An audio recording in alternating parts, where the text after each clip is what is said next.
आप देख रहे हैं राष्ट्रीय न्यूज नेटवर्क। आज हमारे देश में शिक्षित युवा नौकरी की तलाश में दर दर भटक रहा है। सरकारी नौकरियों में लाखों पद खाली पड़े हैं, लेकिन भर्ती नहीं हो रही। निजी क्षेत्र में भी नौकरियों की संख्या घटती जा रही है।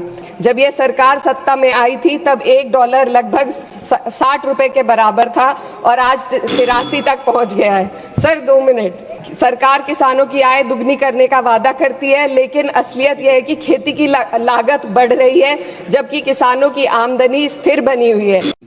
सुश्री इकरा चौधरी 2 मिनट में अपनी बात कह दें। माननीय धन्यवाद अध्यक्ष जी। आज मैं 2025 के वित्त विधेयक पर अपने विचार रखने के लिए खड़ी हूँ। सरकार इस बजट को जन कल्याणकारी बता रही है, लेकिन क्या ये वास्तव में गरीबों, किसानों, श्रमिकों और मध्यम वर्ग के हितों की रक्षा करता है? क्या ये युवाओं को रोजगार देगा? क्या महंगाई में राहत देगा? लगातार हम पढ़ते आ रहे हैं कि भारत की जीडीपी पिछले 10 वर्षों में दोगुनी हो गई है और हम जापान और जर्मनी को पीछे छोड़ते हुए 27 तक दुनिया की तीसरी सबसे बड़ी अर्थव्यवस्था बनने के ओर अग्रसर है। लेकिन यह उपलब्धि तब फीकी पड़ जाती है जब हम प्रति व्यक्ति जीडीपी के आंकड़ों को देखते हैं, जिसमें भारत विश्व स्तर पर 100 से अधिक देशों से पीछे है।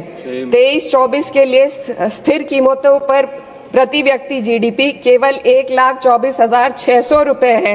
ये कोई आश्चर्य की बात नहीं कि सरकार इस डेटा पर बात करने से बचती है, क्योंकि वे ये नहीं समझा सकते कि पूरे देश की जीवन स्तर में वृद्धि क्यों नहीं हो रही।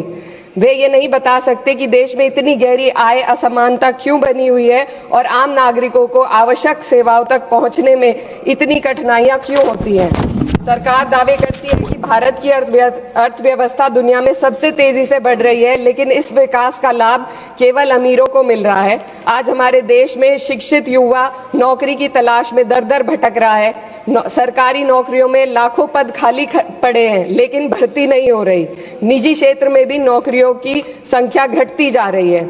उधर देश की शीर्ष 1% अमीरों के पास 40% से अधिक संपत्ति है, जबकि करोड़ों लोग 2 वक्त की रोटी के लिए संघर्ष कर रहे हैं। यह आर्थिक असमानता लगातार बढ़ रही है क्योंकि सरकार की नीतियां बड़े उद्योगपतियों को फायदा पहुंचाने के लिए बनाई जा रही है, जबकि गरीबों और मध्यम वर्ग को महंगाई और टैक्स के बोझ तले दाबा जा रहा है।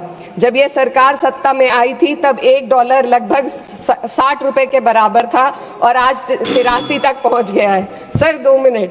रुपए की इस गिरावट का सीधा असर आम जनता पर पड़ता है।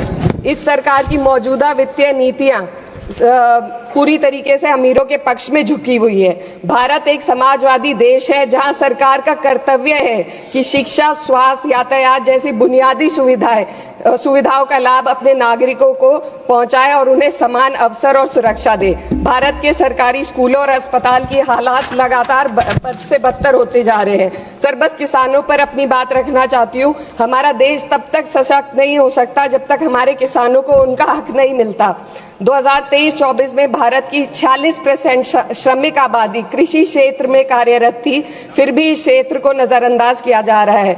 सरकार किसानों की आय दुगनी करने का वादा करती है, लेकिन असलियत यह है कि खेती की लागत बढ़ रही है, जबकि किसानों की आमदनी स्थिर बनी हुई है। ट्रैक्टर और हार्वेस्टिंग मशीनों पर 12% जीएसटी में। Sir 1 minute. सर किसानों का मुद्दा है, बस 1 मिनट सर, खत्म कर लें। हार्वेस्टिंग मशीनों पर 12% जीएसटी से किसानों को परेशानी और बढ़ रही है। यदि सरकार इस बोझ को कम कर दे तो खेती में फायदा होगा। साथ ही साथ किसान प्रधानमंत्री किसान सम्मान निधि के तहत जो मिलने वाली राशि है उसको बढ़ाकर 6,000 से 12,000 कर दे तो किसानों की आय में फायदा होगा।